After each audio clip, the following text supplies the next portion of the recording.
soal yang ada di UAS tahun lalu gitu. Nah, jadi mungkin tadi gue udah sedikit baca juga dari diktat. Jadi kurang lebih materinya tuh ada, berarti ada Fourier, terus ada Laplace, terus ada PDI, sama tadi seingat gue ada soal ini juga. Ya, mungkin tiga itu ya. Fourier, Laplace, sama ODI. Nah, sama PDI, sorry. Nah, mungkin karena teman-teman dibolehin buat cheat sheet. Jadi mungkin buat cheat sheet gue anjurkan nanti kalian taruh ini ya. Jadi kayak ada tabel Laplace transform, terus ada tabel Fourier transform juga, cuman gue masukin di sini.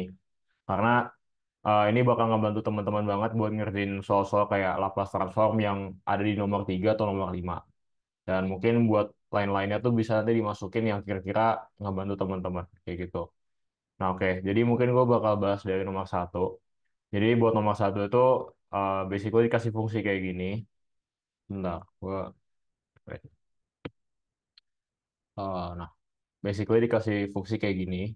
Dan kita diminta buat nyari half range expansion ganjil.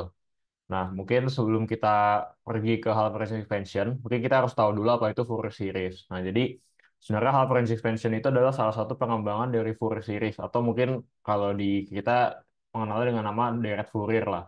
Nah, jadi deret Fourier itu adalah sebuah cara gimana caranya kita bisa mengubah fungsi periodik dari domain kontinu ke domain diskrit. Nah, nanti bentuk fungsinya tuh kurang lebih kayak gini gitu. Dan kediskritan dari fungsi ini tuh nanti ditunjukin sama AN sama BN ini. Jadi kayak ini yang N sama dengan 1 sampai infinity ini menandakan bahwa dia adalah fungsi diskrit.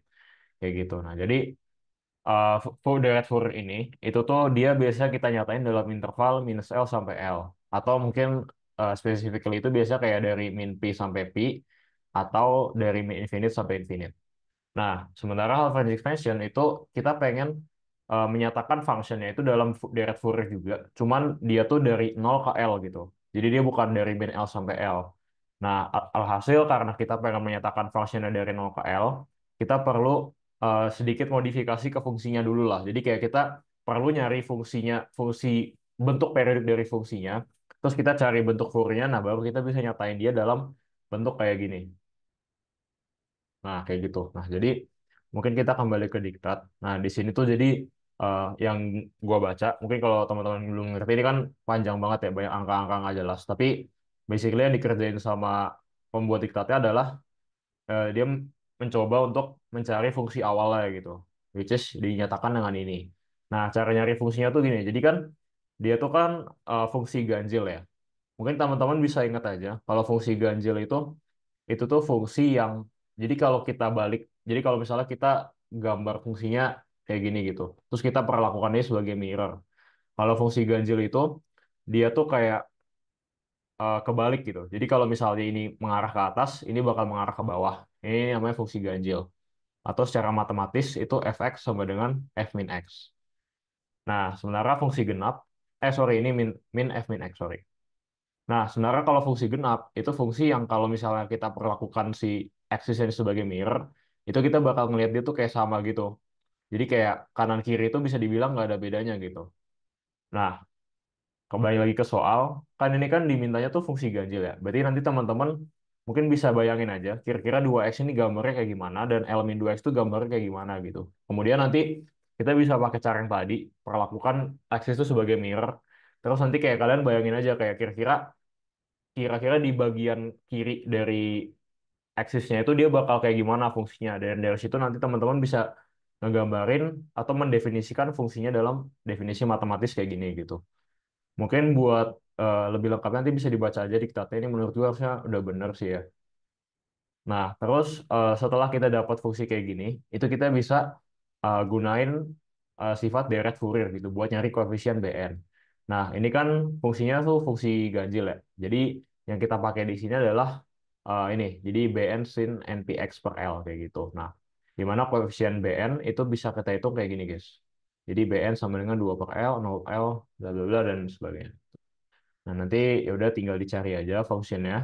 Nah, ingat karena dia adalah function piecewise atau bisa dibilang function yang dia tuh kebagi dua gitu nilainya. Ada yang 2x, ada yang L min 2x.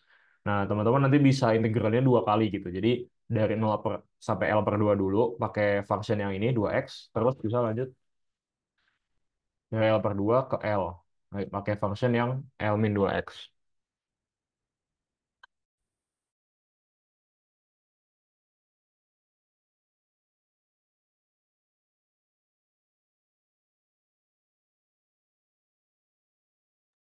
Oke, sorry. Kita lanjut ya. Oke, jadi nanti ya udah kita tinggal integralin kayak biasa aja. Mungkin bisa nanti diintegralin. Terus ini ada integral pertama, yang hitung yang pertama tadi yang piecewise pertama.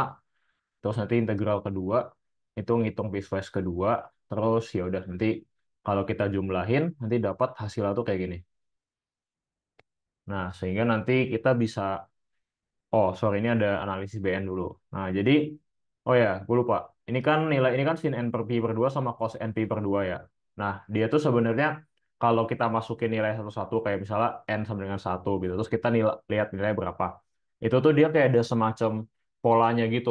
Karena kan sin N Pi per 2 itu kan kalau kita bikin dia ke dalam sudut, itu kan sin 90 N kan. Nah, ini tuh kalau kita masukin nilai satu 2 3 itu tuh ada polanya gitu, guys. Jadi kayak misalnya kalau kita masukin satu itu nilainya satu. Kalau kita masukin 2 nilainya nol. Kalau kita masukin 3 nilainya tuh min satu. Dan seterusnya lah. Dia tuh ada polanya. Nah, di sini tuh yang coba dilakukan pembuat diktatnya, itu kita analisis. Jadi kalau misalnya ganjil, itu apa yang terjadi? Nah, di sini yang kalau misalnya ganjil yang terjadi adalah hasil dari BN-nya tuh ini. Kalau genap, hasil dari BN-nya ini. Nah, karena ganjil dan genap itu adalah pembuat bilangan, artinya kalau kita pengen menyatakan dia dalam ini, nanti kita bisa menyatakan jadi kayak gini. Jadi mana nih? Jadi kayak gini lah, basically. Dan nanti dapat bentuk fungsinya tuh kurang lebih kayak gini. Jadi ngegabungin bentuk ganjil sama bentuk genapnya, kayak gitu. Mungkin itu buat nomor satu. Jadi mungkin gue recap lagi. Jadi yang pertama kalau ada soal half range expansion, itu kita bisa yang pertama tuh menyatakan dulu fungsinya ke bentuk fungsi ganjilnya gitu, maksudnya bentuk lengkapnya dari min L sampai L. Terus kemudian nanti bisa teman-teman cari BN-nya, BN-nya tuh berapa gitu, pakai rumus ini. Mungkin nanti ini mungkin rumusnya berlaku buat odd expansion ya. Mungkin nanti kalau buat even expansion itu pakainya tuh yang cos gitu gue. Jadi nanti diperhatikan aja ini dimintanya odd sama atau even. Dan nanti mungkin buat eh, mencari fungsi GX-nya juga bisa digambar dulu kayak gini. Jadi kalau ganjil tuh dia kebalik, kalau genap tuh dia sama gitu. Nah, baru nanti setelah kalian dapat BN-nya, nanti udah bisa langsung bisa integralin aja. Terus kalau misalnya piecewise ya udah integralin satu-satu dan ya udah nanti dapat fungsinya tuh kurang lebih kayak gini. Nah, sebenarnya kalau misalnya nggak sampai sini kayaknya juga aman sih. Harus sampai sini dong harusnya sebenarnya oke-oke aja sih karena masih menjawab esensi soalnya. Jadi nanti kalau udah dapat BN-nya tinggal dimasukin ke bentuk awalnya kayak gitu. Mungkin itu buat soal nomor satu. Kira-kira ada yang mau ditanya nggak ya buat soal nomor satu?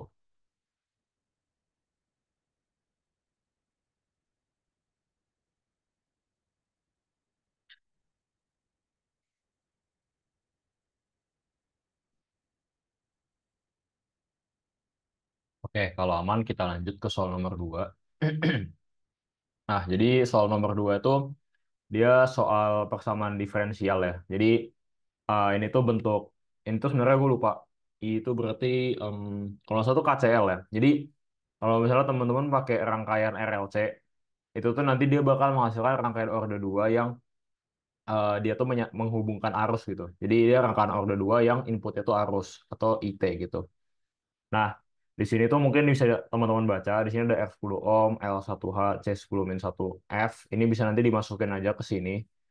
Terus ada ET juga. ET itu dia function mutlak ya, mutlak T gitu. Dimana nanti mutlak T itu bisa kita nyatakan kayak gini. Nah, jadi mungkin yang bisa kita lakukan buat soal ini, itu yang pertama kita cari dulu bentuk dari fungsinya gitu. Maksud gua nyari bentuk dari fungsinya adalah kita nyari dulu bentuk ruas kanan itu apa gitu. Nah, di sini kan ruas kanannya itu kan E aksen T kan, E kapital aksen T. Nah, kita bisa cari dulu E aksen T itu kalau kita nyatain dalam deret Fourier itu bentuknya kayak gimana. Nah, caranya tuh sebenarnya cukup mudah ya, karena kan dia cuma fungsi periodik yang min satu sama satu doang kan. Itu mungkin cukup mudah. Caranya ya tinggal pakai deret Fourier aja, kayak yang soal satu tadi, pakai yang kayak gini. Di mana nanti koefisien AN sama BN itu bisa kalian cari kayak gini.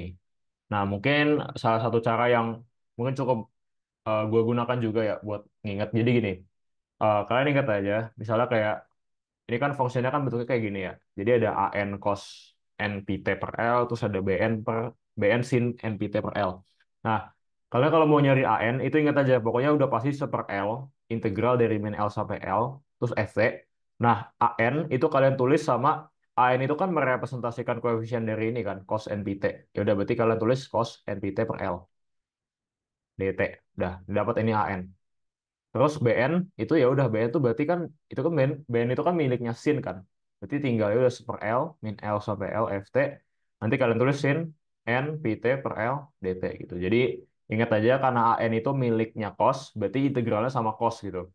BN itu karena miliknya sin, integralnya sama sin. Kayak gitu aja. Nah, sebenarnya ini rumus ini tuh ini nggak perlu diingat sebenarnya apa-apa karena dengan kalian dapat AN itu nanti bisa dapat A0 juga gitu. Tinggal substitusi N sama dengan 0. Jadi sebenarnya rumus ini nggak perlu diingat, nggak apa-apa. Aman-aman aja harusnya. Yang penting kalian tahu cara nyari AN sama BN. Kayak gitu. Nah, di sini mungkin gue lompat aja. Nanti dapat nilai E aksen T-nya tuh kayak gini. Deret ya bla bla bla inilah. Mungkin bentuknya kayak gini. Atau mungkin kalau dinyatakan dalam N ganjil, karena kalau misalnya kita masukin N genap itu kan nanti nol ya. Jadi kalau misalnya N ganjil tuh jadi kayak gini bentuknya. Sama aja lah. Ini dua ini sama. Oke. Lanjut lagi. Nah, kalau misalnya kita udah dapat E aksen T, di sini kita baru bisa nyelesain ruas kirinya nih. Atau I double aksen plus 10 I aksen plus 10 I. Nah, di sini tuh sebenarnya kalau kita ngerjain persamaan diferensial, itu sebenarnya esensi ngerjain itu adalah educated guess. Mungkin kalau kalian teman-teman pernah dengar ya, educated guess. Nah, maksud educated guess itu apa? Jadi educated guess itu kita harus pintar-pintar nebak gitu. Kita di sini ngelihat bentuk ruas kanan itu kan sin nt kan, atau mungkin kalau kita lihat bentuk ini itu summation dari 4 sin bla bla bla gitu, sin t. Nah, educated guess yang gue maksud adalah sebenarnya ada tabelnya. Nama tabelnya tuh undetermined coefficients gitu. Ini nama tabelnya nih.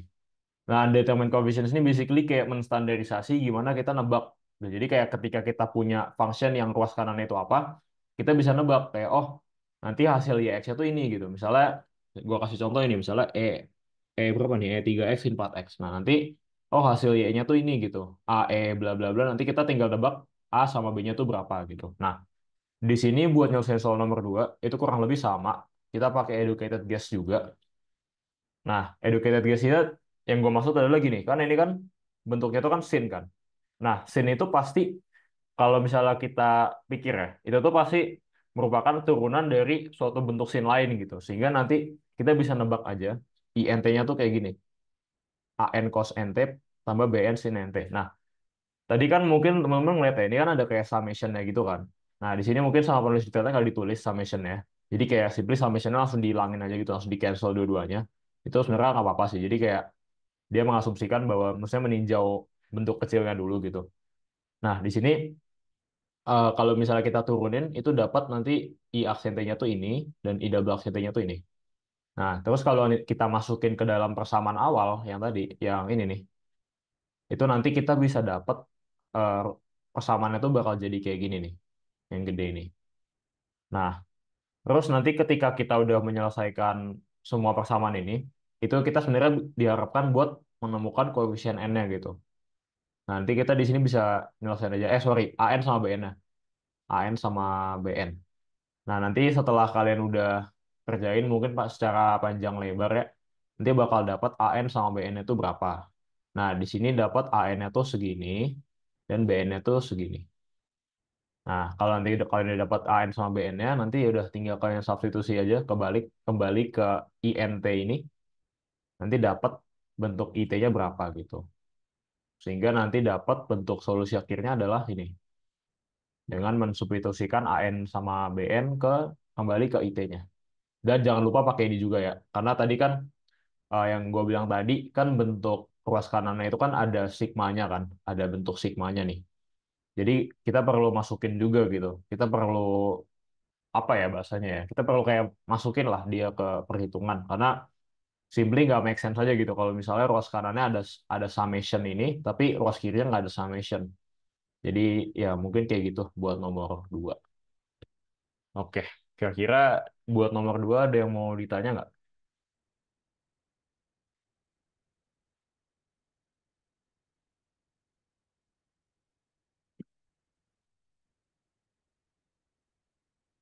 Oke, karena nggak ada mungkin kita lanjut aja buat nomor tiga. Oke, buat nomor tiga tuh, jadi kita diminta buat nyari Fourier transform dari x kuadrat pangkat min x plus 3 tanpa menggunakan rumus integral. Nah, jadi eh gue sebenarnya lupa buat masukin apa namanya tabel Fourier di sini. Tapi nanti teman-teman mungkin bisa cari aja, atau mungkin bisa lihat di diktat lah buat ngerjain soal ini aja nggak apa-apa sih. Tapi nanti buat sheet-sheetnya jangan lupa di print tabel Fourier karena menurut gue itu penting banget buat mempermudah teman-teman menyelesaikan soalnya juga. Nah, jadi soal itu ditanya berapa Fourier transform x kuadrat min x plus 3 tanpa menggunakan rumus integral. Nah, sebenarnya jujur gue bingung sih ini waktu pas awal-awal ngeliat soal itu gue agak bingung ya. Maksudnya tanpa menggunakan rumus integral itu maksudnya apa? Karena sebenarnya kalau kita pakai rumus shortcut ini kan datangnya dari integral juga ya. Jadi kayak ya sebenarnya ujung-ujungnya sama aja kita tetap pakai integral tapi kayak yang ini tuh kita ya udah kita udah tahu gitu nilai integral segini gitu tanpa pakai integral. Nah, cuman mungkin di sini asumsi gue tuh kita jadi kayak harus tahu gitu bentuk-bentuknya gitu kayak misalnya linearitas terus diferensiasi domain frekuensi ini kita harus tahu dan mungkin itu yang dimaksud sama siapa nih pembuat soalnya Bu Silvi kalau nggak salah. Nah, jadi pertama di sini kita kalau misalnya ngeliat soal kayak gini, itu kita identifikasi dulu gitu. Kira-kira dari soal ini, itu kita bisa nyatain fungsinya dalam bentuknya seperti apa. Nah, di sini kan ada x kuadrat, terus ada min x plus 3. Nah, ini tuh kita pengen bikin dia supaya dia tuh bentuk awalnya tuh bisa dibikin dalam ux kali bla bla bla gitu. Dan bla bla blanya ini bisa kita pakein ke sifat-sifat. Yang dimana sifat yang kita gunakan dalam kasus ini adalah linearitas dan diferensiasi dalam domain frekuensi. Nah, mungkin yang pertama tuh kita coba kerjain dulu. Nah, ini kan mungkin yang pertama kali kepikiran sama kita, itu kan kita bisa pisahin pangkat tiganya ini kan. Jadi pangkat 3 x kuadrat min x gitu. Di mana pangkat 3 itu adalah sebuah konstan. Jadi karena dia sebuah konstan, kita bisa pakai sifat linearitas. Jadi yang kita pedulin buat kita Fourier transform itu cuman bagian ini ya doang nih, bagian ini. Jadi yang ini bisa kita keluarin aja keluar gitu kayak nggak usah kita pedulin buat Fourier transformin karena ya simply dia memenuhi sifat linearitas. Nah, setelah itu kita bisa cari tahu kira-kira kalau misalnya ada function tuh dikasih x kuadrat, itu bentuk Fourier transform itu kayak gimana gitu. Nah, di sini tuh di ini dijelasin, itu tuh ada namanya diferensiasi dalam domain frekuensi, di mana kalau kita dikasih function x pangkat n sama gx, itu nanti jadi kayak gini Fourier transformnya. Jadi j pangkat n turunan pangkat n dari g omega per d omega pangkat n. Atau basically j pangkat n terus g orde ke n gitu, turunan orde ke n dari omega. Nah, jadi berarti kalau kita bawa konteks itu ke soal ini, berarti basically karena dia x kuadrat, berarti eh, Fourier transform dari x kuadrat pangkat n x adalah j pangkat 2 terus dikali sama turunan dari turunan orde 2 dari Fourier transform dari pangkat min x. Mungkin agak susah ya, agak panjang, cuman basically ya udah ini tinggal kita Fourier transformin, terus kita turunin 2 kali, terus kita kali sama j kuadrat. Intinya kayak gitu. Nah, mungkin kalau misalnya udah kita kerjain secara langsung, nanti dapat nilai akhirnya tuh jadi kayak gini.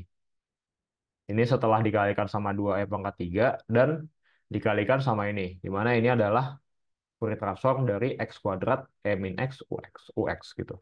Ini mungkin nggak usah ux nggak apa-apa sih, jadi kayak x kuadrat min x aja gitu. Yang dibikin sebagai ux itu yang ini. Nah, mungkin itu maksudnya ya, bukan ux. Ini ux-nya mungkin nggak perlu di ini tulis nggak apa-apa sih. Kayak gitu guys, buat soal nomor 3. Mungkin ini cukup gampang ya, cuman masuk-masukin sifat-sifat doang. Tapi ya kurang lebih kayak gitu. Oke, buat nomor 3, kira-kira ada yang pengen nanya nggak?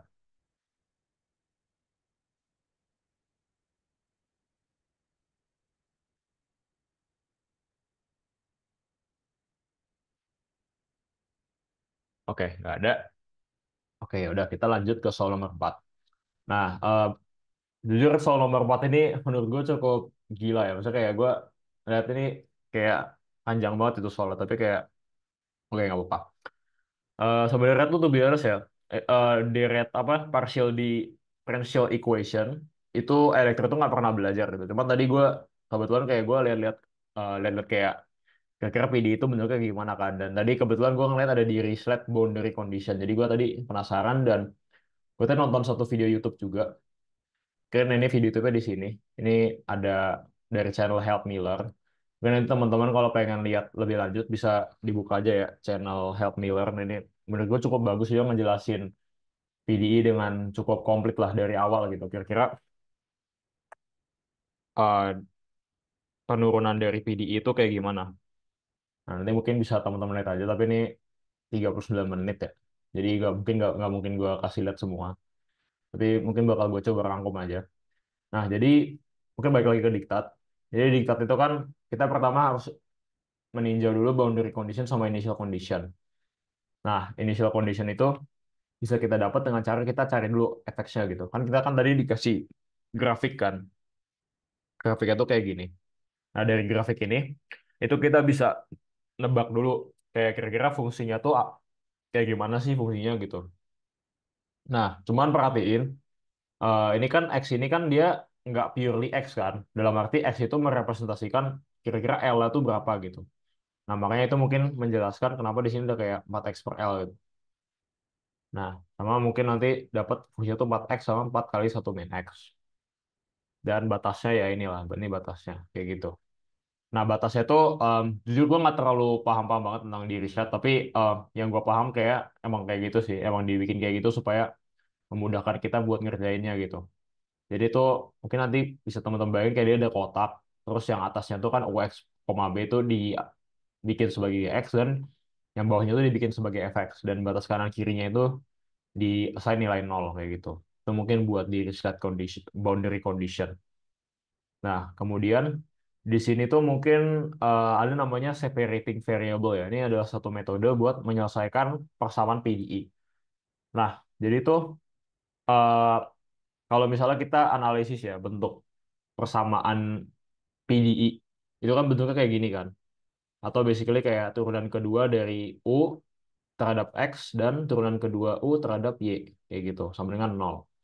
Nah, ini kalau misalnya kita jabarin, nanti dapat bentuknya tuh kayak gini. Di mana F itu adalah sebuah fungsi yang merepresentasikan variabel X dan G itu adalah sebuah fungsi yang merepresentasikan variabel Y. Nah, dalam kasus ini kan variabel yang digunakan itu ada dua kan, ada X sama T. Nah, makanya di sini F itu mungkin merepresentasikan variabel X dan G ini merepresentasikan variabel T gitu. Nah, di sini tuh dari persamaan ini itu kita bisa lihat bahwa kesamaan ini hanya akan terjadi apabila salah satu itu bernilai konstan. Kenapa kayak gitu? Karena secara logika nggak mungkin gitu. Kita punya dua persamaan yang terdiri atas variabel yang berbeda, misalnya X sama Y gitu. X sama dengan Y gini. Kita nggak mungkin menyatakan salah satu persamaan sebagai persamaan lain gitu. Di mana persamaan ini hanya akan mungkin terjadi ketika salah satu nilainya bernilai konstan atau di sini ditulis sama K. Nah, tapi kan kita perlu mendefinisikan juga kan konstan ini tuh dia konstan yang kayak gimana gitu. Nah, di sini dia dikasih lihat ada konstan yang bernilai nol, konstan yang bernilai eigenvalue kuadrat yang positif, dan konstan yang bernilai eigenvalue kuadrat tapi dia yang negatif gitu. Nah, makanya mungkin di diktat ini dia caranya kurang lebih sama. Jadi dia menganalisis tiga kasus berdasarkan nilai konstanta pemisah K.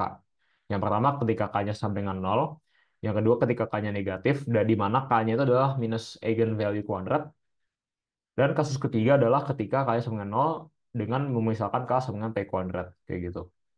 Nah, di sini mungkin kalau kita lihat dari pengerjaannya, itu buat kasus satu itu ini solusinya trivial, jadi nggak ada kayak kontribusi yang signifikan. Jadi kita skip. Dan buat kasus dua pun sama gitu. Dia trivial juga, jadi kita skip. Nah, dia tuh baru menjadi sebuah solusi yang signifikan ketika kita analisis yang K-nya positif. Nah, dari yang K-nya positif, kalau kalian lihat pengerjaannya, itu nanti dapat PN itu NP. Untuk N sama dengan 1,2,3 gitu. Dia nanti Sebenarnya tuh ide dari PDE itu kalau gue liat video ini ya, itu sama aja kayak ODE gitu, kayak ODE biasa. Cuman ya agak diribetin dikit lah dengan banyaknya kasus-kasus dan bla bla bla ini. Tapi basically at the very core tuh dia tetap ODE gitu. Jadi kalau nanti kita lihat fungsi ini, itu bisa kita selesaiin pakai ODE aja gitu. Di mana kita mau misalkan f double aksen x itu sebagai r kuadrat dan f itu sebagai satu. Nanti ya udah tinggal dari persamaan ini kita selesain kira-kira r-nya tuh berapa dan nanti kita bisa dapat nilai p-nya berapa kayak gitu. Nah, mungkin lanjut ke bawah di sini ya udah nih tinggal dikerjain aja sih, tinggal ini ada kait sama ini terus nanti dapat fnx-nya itu nilai segini. Nah, kayak gitu. Nah, itu buat fx. Nah, tapi kan kita belum selesai kan. Kita pengen menentukan juga nilai gt. Nah, nilai gt itu persamaannya kayak gini. G aksen t plus kc kuadrat gt lah. Kayak gitu kurang lebih. Nah, tadi kan kita udah dapat k kan. Di mana k-nya itu nilainya adalah np per L. Nah, itu bisa kita masukin ke sini, guys. Itu kita bisa masukin ke sini. Sehingga nanti ketika kita selesaikan, itu nanti dapat GNT-nya itu nilai segini. Balik lagi pakai ODE juga gitu. Cuman ODE-nya kalau yang ini linear order pertama. So, ini dong. Nah, kalau misalnya yang tadi yang FX, itu dia linear order kedua. Mungkin bedanya itu doang sih. Tapi tetap sama-sama ODE gitu. Nah, nanti dapat GNT-nya segini. Dan ya udah nanti dapat GNT-nya segini kalau L-nya sama dengan satu. Karena di soal kan kita dipakainya ini kan, makanya L sama dengan 1 meter. Nih, L sama 1 meter. Jadi nanti dapat nilai GT-nya tuh demikian, segini. Nah, terakhir kalau kita udah dapat fx, kita udah dapat GT, kita udah dapat eigen value-nya, kita bisa bikin dia menjadi sebuah solusi umum xt pakai superposisi. Nah, jadi rumusnya tuh kayak gini, di mana kita udah dapat Vn, kita udah dapat terus kita dapat Gnt juga, kita tinggal harus nyari Cn-nya doang nih. Kita belum dapat Cn. Nah, rumus Cn itu kita bisa dapat pakai direct Fourier gitu. Ya, Fourier buat sine lebih tepatnya ya. Ini kita bisa dapat pakai persamaan kayak gini. Nanti dapat uh, ini kan Cn aksen kan. Jadi kita tinggal cari aja lah basically. Karena kita kan udah dapat efeknya kan. Efeknya itu segini. Jadi kalau kita misalkan mau nyari Cn ya udah kita tinggal pakai rumus yang tadi buat nyari konstantanya gitu. Nah, caranya sama persis kayak nomor satu. Kita integralin dia 2 kali. Integral pertama tuh yang ngitung yang x ini. Dan integral kedua itu ngitung yang sin 1 min x. Karena dia fungsinya piecewise. Kalau udah dapat dua integralnya, tinggal dijumlah aja. Nanti dapat bentuk hasilnya tuh kayak gini. Nah, kayak gitu. Nah, oke. Kalau udah dapat, nanti tinggal ya udah. Tinggal di ini biasa analisis ganjil genap. Jadi kayak kalian lihat aja buat ini kalau misalnya n-nya genap itu gimana, terus kalau n-nya ganjil itu gimana. Karena dia fungsi sin np per 2 itu membentuk sebuah pola ya. Jadi nanti kalau kalian udah nemu semua, ya udah tinggal disusun aja jadi sebuah persamaan yang memuat solusi umum sehingga dapat nilai itu kayak gini. Jadi ini yang tadi C aksen N, terus ini dapat tadi yang mana tadi yang V kalau nggak salah, terus ini dapat yang GT. Dah selesai. Itu buat nomor 4. Mungkin kayak gitu buat nomor 4. Jadi mungkin bahwa soal ini sebenarnya bisa di banyak latihan soal aja. Kira-kira buat nyelesain PD itu caranya kayak gimana. Tapi mungkin sambil jangan lupa juga gitu, kalian mempertajam juga gimana cara mengerjakan soal ODI biasa. Karena esensi dari PDI ini tetap balik lagi ke ODI biasa ditambah sama sedikit Fourier series. Kayak gitu. Itu buat nomor 4. Kira-kira buat nomor 4 ada yang mau ditanya nggak?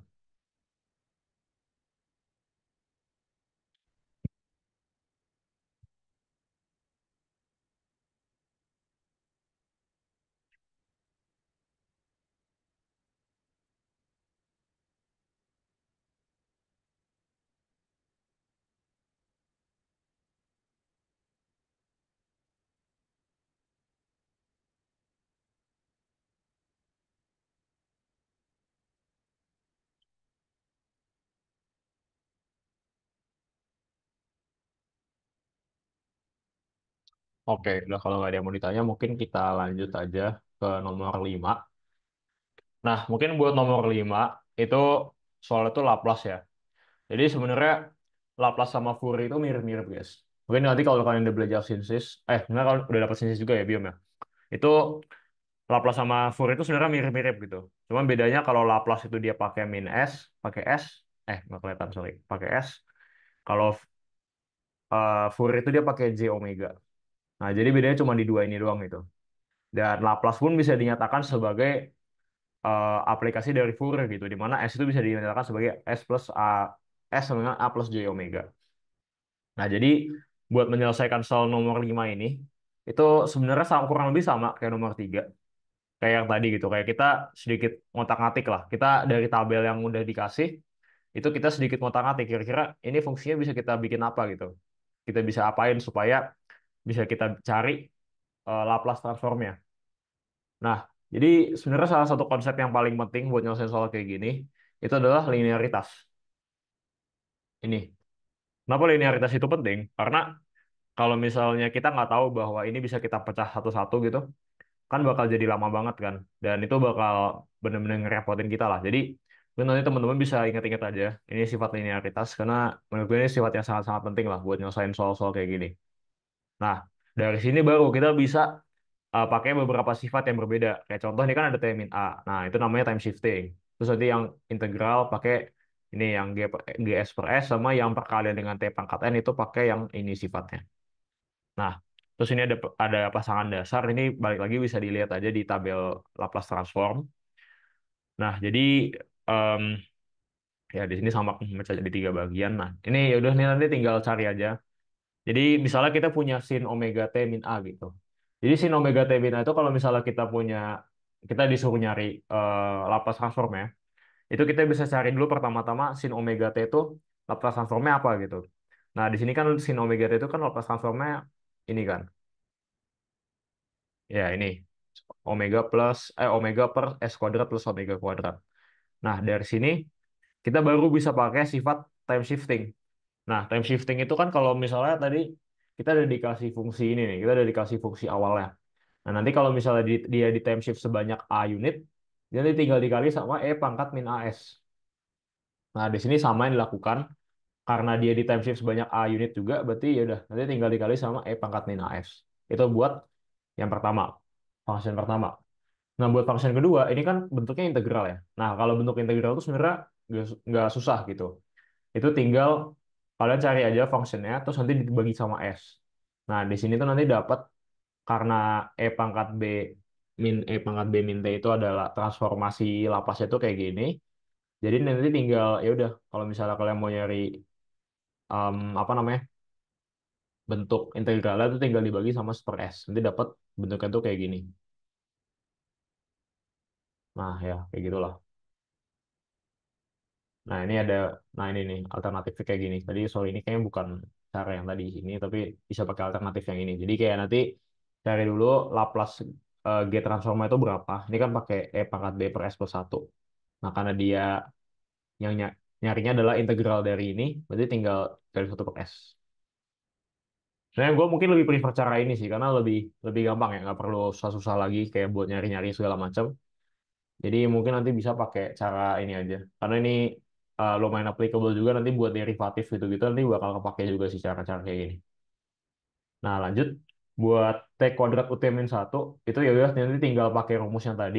Mirip-mirip kayak yang di Fourier tadi ya, yang T pangkat N, cuma bedanya kalau di Laplace tuh nanti dia diganti sama min 1 gitu. Min 1 pangkat N. Tapi nanti konsepnya sama, tetap kita hitung dulu bentuk transformasi Laplace dari GT itu apa.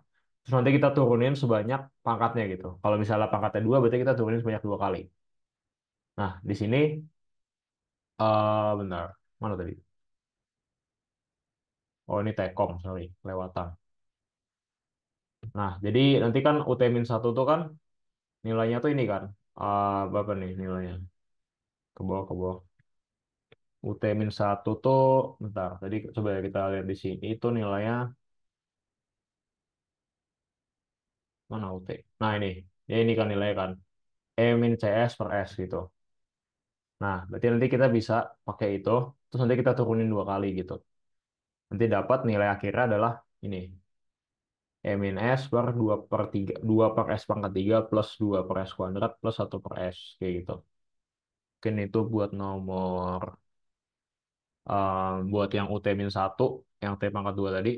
Nah, nanti tinggal kalau misalnya kita pengen nyari Laplace totalnya atau Laplace dari functionnya, tinggal jumlahnya semua. Tadi kan kita udah nemu ini kan, udah nemu yang nih yang sin omega ini, kita udah nemu satu. Terus kita udah nyari juga yang ini yang Pak yang integral dua. Terus kita juga udah nemu yang UT-1 nih tiga. Nah, jadi kalau misalnya kita pengen nyari Laplace transformasi keseluruhannya, kita tinggal jumlahin aja function satu tambah function 2 tambah function 3. Jadi Laplace dari masing-masing function kita jumlahin semua, dapat nilai akhir adalah ini.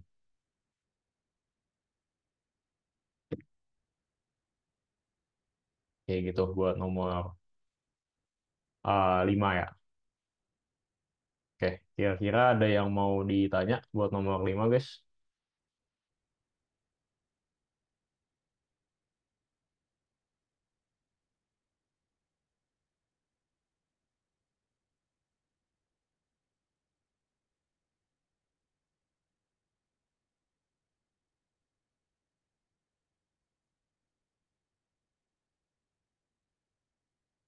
Oke, nggak ada. Mungkin kita lanjut aja ke nomor 6. Nah, nomor 6 ini mungkin nomor terakhir ya, saya. Ya, nomor terakhir dari soal UAS tahun lalu.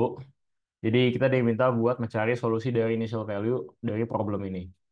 Nah, sebenarnya ini jujur harusnya gampang sih. Karena kalau misalnya kita punya derivatif, itu tuh kita bisa pakai pola ini guys. Nih, yang paling bawah ini. Nah, maksud polanya itu apa sih gitu kan? Nah, jadi kalau misalnya kita punya function, sorry, f aksen s gitu. Sorry, f double aksen t, sorry, f double aksen t.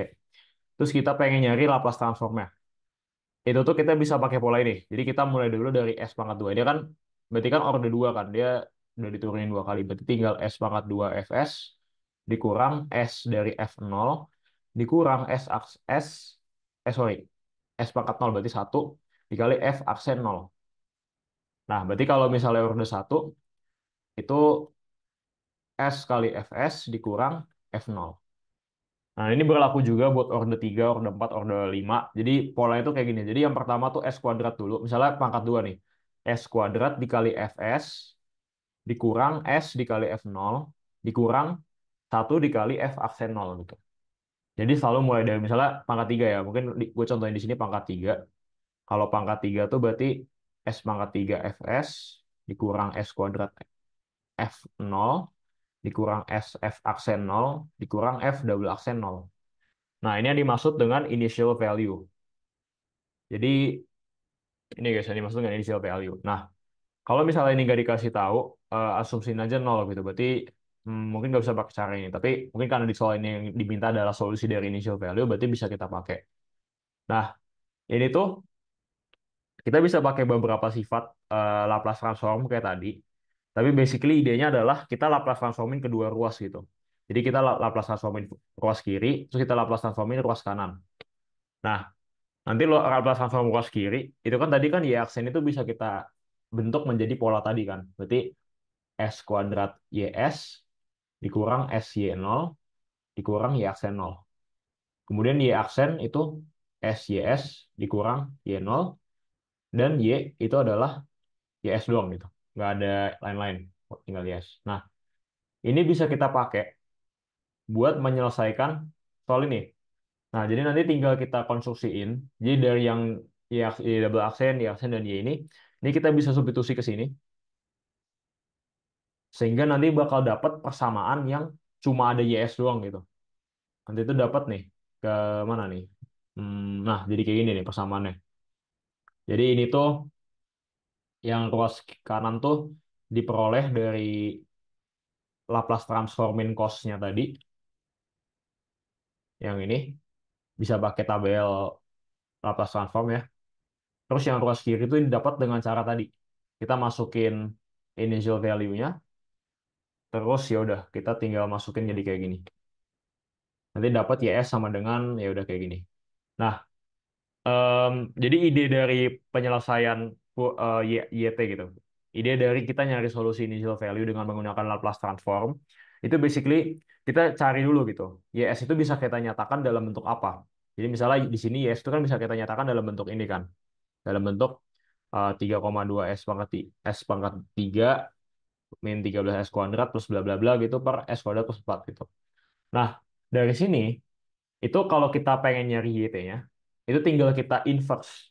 Jadi sebenarnya ide dari nyelesain soal ODE pakai Laplace itu gitu. Jadi kita Laplace transform, dapat YS, terus kita inverse lagi gitu. Jadi dapat YT-nya. Jadi mungkin intuisi buat nyelesain soal tuh kayak gitu ya, buat Laplace transform. Nah, di sini tuh kebetulan buat ini bisa kita, oh sorry, ini YS-nya. Nah, di sini itu kita bisa pakai satu bentuk yang cukup populer, itu namanya Heaviside. Nah, Heaviside itu basically kita mendekomposisi S menjadi bentuk yang kayak gini gitu. Jadi A per S min 1, B per S min 5, CS plus D per S kuadrat plus 4. Nanti kita tinggal nyari A, B, C, D-nya itu berapa. Terus nanti kita invert satu-satu gitu. Jadi nanti kalau udah dapat A, B, C sama D-nya, kita invert ini, kita invert ini, kita invert ini. Nanti dapat IT-nya berapa. Kurang lebih mirip kayak soal nomor 5 tadi yang kayak dia tuh Laplace transform dari tiga fungsi yang berbeda. Jadi ini masih sama konsepnya tentang linearitas juga.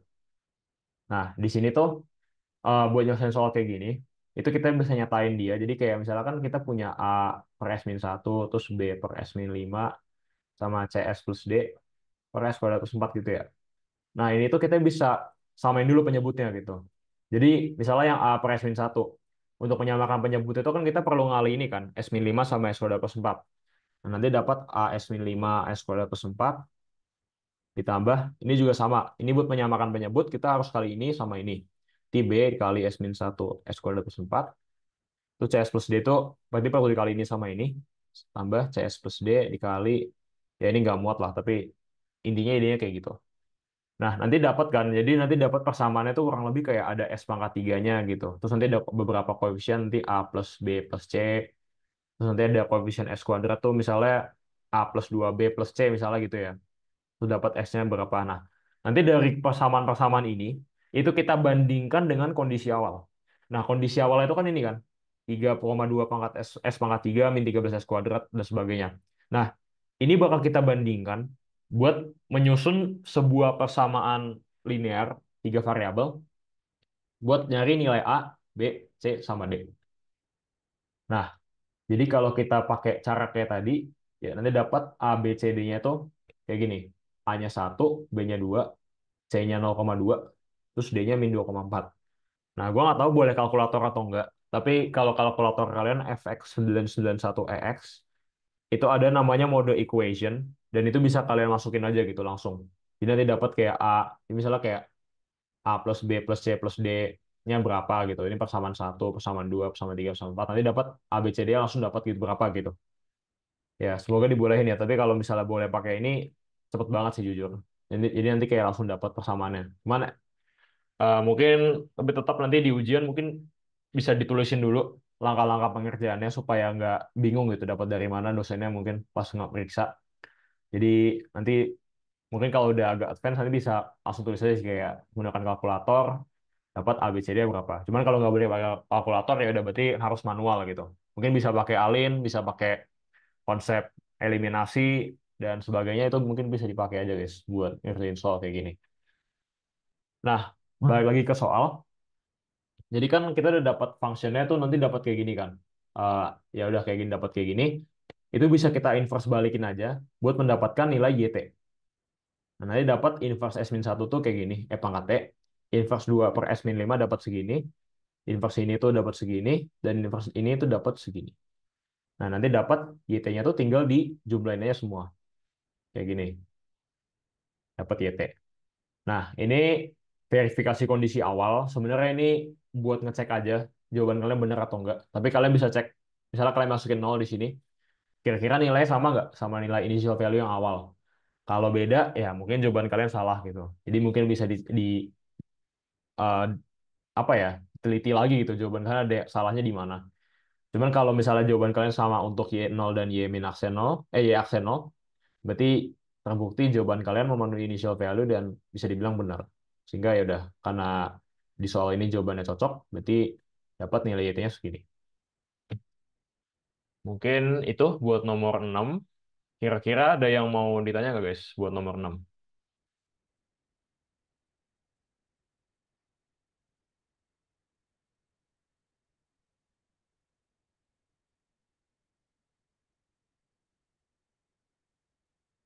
Oke, nggak ada. Ya udah, mungkin mungkin kurang lebih kayak gitu sih buat asistensi matematika lanjut buat hari ini. Mungkin kalau kita recap dari awal, tadi dari nomor satu kan kita udah ngerjain ini ya, uh, half range expansion, berarti kita bisa ingat tentang Fourier series gitu. Terus nomor dua tuh tadi 2 3 5 6 itu ada Laplace sama Fourier ya. Jadi mungkin nanti teman-teman bisa belajar lagi tentang Laplace sama Fourier karena kayak bakal Laplace sama Fourier heavy sih ujiannya gitu. Terus nomor 4 tadi ada PDE juga. Nah, buat PDE emang cukup sulit sih, gue lihat ya. Karena ini agak-agak mathematics heavy banget. Jadi harus pelan-pelan lah ngerjainnya gitu. Dan harus banyak latihan juga. Tapi ya mungkin karena kalian kan UASnya masih Selasa ya. Jadi harusnya masih ada waktu lah buat belajar sambil mempelajari PDE-PDE ini. Dan mungkin buat alternatif belajar juga, mungkin kalian bisa nonton YouTube atau mungkin bisa baca textbook atau mungkin ya sedikit-sedikit tanya GPT, kayaknya masih aman sih. Karena so far gue belajar matek pakai Gemini-Gemini gitu masih kayak nggak terlalu ngaco lah, nggak terlalu halu ya. Jadi ya itu mungkin dimanfaatkan aja semua sumber, sumber belajar yang ada. Atau mungkin nanti kalau kalian mau belajar lagi, mungkin bisa nanti soal ini dikasih ke Gemini buat bikin variasinya atau apa itu valid lah. Jadi mungkin itu. Dan mungkin untuk soal Tekom mungkin gak bakal gue bahas ya, karena gue lihat materinya cukup beda sama materi biom. Walaupun mungkin ada kesamaan, cuman agak sedikit beda sih, karena gue ngelihat kiblatnya Pak Pur itu gue bikin soal tuh lebih ke arah sinsis gitu. Sementara kiblatnya Bu Silvi itu lebih ke arah kayak yang matek sebagai as in buat diaplikasikan ke dunia nyata, which is di sini banyak soal-soal kayak heat equation gitu sih. Jadi kayaknya nggak terlalu nyambung sih kalau gue bahas soal Tekom. Mungkin gitu. Tapi nanti kalau misalnya kalian mau baca, soalnya mungkin bisa dibaca aja. Tapi harusnya juga udah bisa sih, karena kalian ini kan kayak sinsis kan, ini sinsis, terus ini banyak sinsisnya lah. Jadi ya udah, mungkin kayak gitu buat asistensi Matlan buat hari ini. Mungkin nanti buat file apa namanya pembahasan diktatnya sama coret-coretan gua tadi di OneNote nanti bakal gua kasih lewat Tania dan mungkin nanti kalau ada yang mau ditanya boleh kontak gua secara pribadi. Mungkin ya udah, gue kembalikan ke Tania. Thank you guys. Sebelumnya makasih banyak buat Natano udah mau ngasih asis buat hari ini. Makasih sekali lagi. Asisnya sangat amat berguna dan informatif. Mungkin untuk asistensi pada hari ini sudah dicukupkan buat teman-teman yang udah mau live, udah buat live. Oh iya, absen. Ntar absennya aku kirim ke grup bio aja ya guys. Jadi minta tolong diisi. Terus habis itu untuk rekaman asistensinya ntar bakal diupload di YouTube-nya aku. Ntar aku juga bakal share di grup Biom kalau misalnya udah di-up. Terima kasih semuanya. Makasih. Makasih Tania, makasih Natano.